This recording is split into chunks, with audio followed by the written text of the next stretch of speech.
Opa, e salve tropa, tô passando aqui no começo do vídeo pra avisar pra vocês que o vídeo hoje vai ser um vídeo meio que diferente, tá ligado?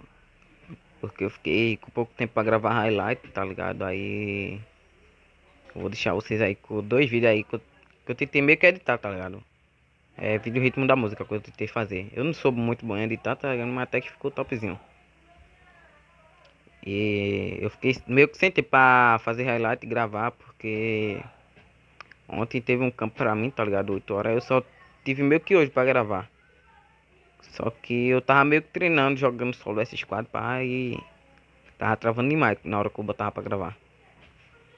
Aí, próximo vídeo aí vai estar normalizando, né? Pra não deixar vocês sem vídeo, eu vou deixar esses dois mini vídeos aí que eu tentei editar de ritmo da música. Espero que vocês gostem. Deixa o like, se inscreve no canal, segue o pai no Insta, @TV. Vou deixar nos comentários aí. Tamo junto, é nóis. Falou e fica com o vídeo. A gente nunca sabe como o amor vai reagir no nosso corpo, no nosso psicológico. Mas aqui eu trago minha experiência a vocês. Traçar de tempo, o tempo passe. Não quero que nunca passe. Me abrir seu rosto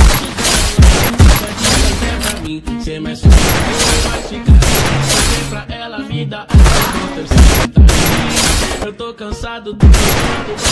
I woke up in the middle of the night and I noticed my girl wasn't by my side. Could've sworn I was dreaming.